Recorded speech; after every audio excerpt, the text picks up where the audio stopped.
Limbo changed me. As a creature, as a human, as a soul. That's how mind-bogglingly spectacular this extreme demon is. From beginning to end, the level left me speechless as I watched the wondrous ephony of shapes and colors before my eyes, gently tied to a song that I never thought I would enjoy in any context. Literally, this level made me like the song. Most of the time, this is the opposite case, the song helping me like the level, but this is just a testament to how powerful this level has to move emotions, move mountains, and yet, that is just the tip of this iceberg. Starting off like a cinematic masterpiece, the fade-in sets the stage for something that could be viewed in the IMAX movie theater. The colors are gentle to the eyes, casually drawing me into the space-like world, the gray area of confusion, the limbo.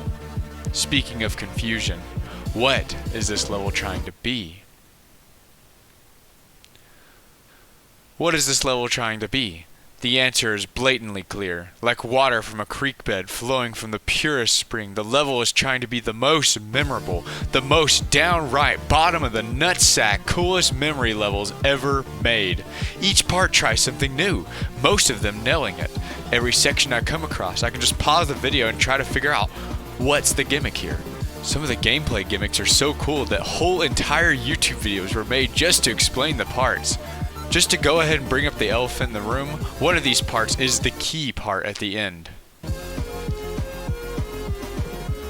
Now this is where allegedly the player has to keep track of the key that was selected, and apparently this is randomized every time. This part seals the deal. It's the cherry on top, the focal point, the snow-tipped cap on the top of the mountain, the gazungas of the level, I even dare say. This key part is why everyone remembers the level. It sets it apart. It looks unique. When first viewing the level, you're like, how does this part even work? What does the player even have to accomplish here? Does the player actually have to track the key, or is it the same for each color every time? And this part is not just like a fast-acting Tylenol, it's a slow burner as well. Well down the line, I noticed something different about the part that's also cool, if I do say so myself. At the end of the part where the level is about to hit its climactic close, you see a brief and subtle figure of every single part of the level. How cool is that? It is time to move on though, but we will be back to the end of this level. Do not fear. Now let's just face it. Even if the whole level is on a whole nother playing field, some of the parts are bound to be just background characters, and some parts are bound to be main characters. The key part being the final boss, of course. Looking at Jazer's part, it's clear to see that this part is not a background character. The song performs a change-up here, after a splendid build of tension for the whole level until this point. The catchiness of the song decreases while the dramaticness increases. This part is like when Tanjiro faces Rui in the 19th episode and realizes just how intimidating the 12 Kazuki actually are. This is where crap gets real, with the obstacles flashing in and out like a broken neon sign just out of Las Vegas. This part is dramatic. It catches the eye. It shows the viewer what a memory demon can look like. I get cold chilled every time at this part, just from the dramaticness alone. Let's briefly touch on what I like to call a sleeper build, and this is because I slept on it. Hard. I had no idea what was going on here until I saw a YouTube video telling me, like a toddler, what was going on here. These moving snake objects are no coincidence. Those pause and play buttons, they are also no coincidence. The gimmick is a pause and play mechanic, meaning that, I think, the part can be played slightly different every time. Now that I know this bit of useful information, I can see the undoubted swagger of the part now. The way the part changes from static to moving, to static to moving, makes the part extremely memorable, adding to my unending joy of the level. The next part, however, is not a sleeper. I was awake on it the whole time. I like big circles, and I like them even better when they spin. This is a real assessment, and this is why I absolutely adore this next part. Big cool spinny things galore, small circles, medium circles, and big circles. Sometimes this is all you need to make a part memorable.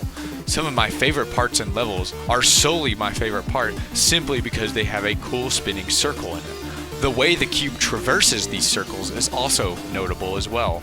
Watch how the cube gets thrown around to and fro by the giant mechanical spinning circles, giving you a sense of power from these beasts. And what a perfect gimmick for a memory level.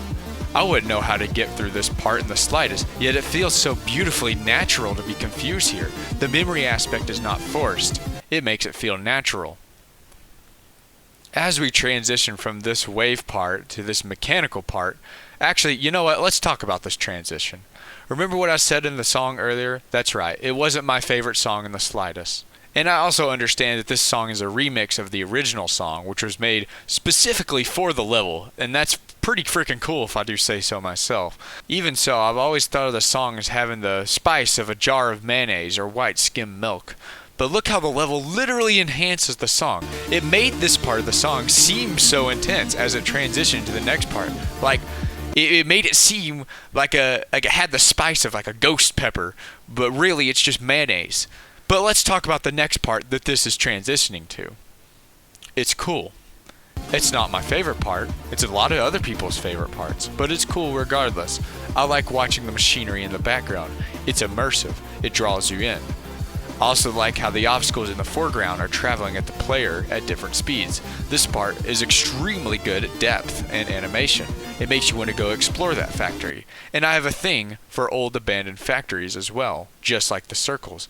Like you know that one world in Donkey Kong Country Returns on the Wii, the amount of times I've thought about exploring this abandoned factory is uncountable.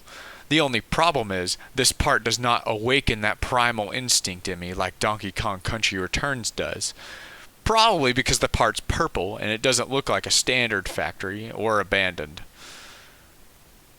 And just when I thought the level couldn't get any more dramatic, the song pulls through and hits one of the most heart-wrenching key changes since Freedom 08. I get that facial expression from before, and tears prepare their way to make a journey down my face. What an impressive buildup of attention over the last 2 minutes, and it certainly doesn't stop there. When I saw the release of the craziest memory demon of all time, I knew it just had to have this classic cube maze like the one in Silent Clubstep, and boy, did this level deliver. Watch as the cube journeys through the maze.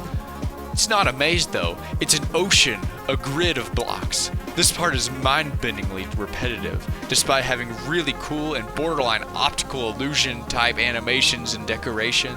Then we go from this cube maze to a ball maze, and by a ball maze I mean orb maze, and all this leads to the next part, which is the part that I really want to talk about. And as I declared before, I like quirky gameplay, especially if it serves no purpose other than to look cool.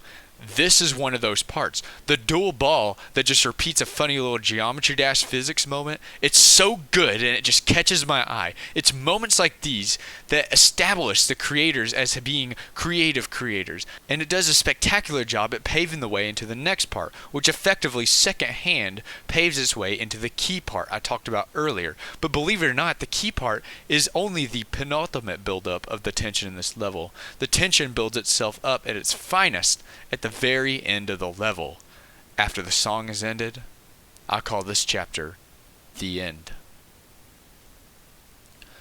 Our journey through Limbo has brought us through many places and improves our lives bit by bit. But what makes the ending of this level so legendary? After the intense finale-esque section in which the player has to choose which key was the right key, Limbo does not let the player know if they selected the correct key right away. They have to wait, and wait, and wait.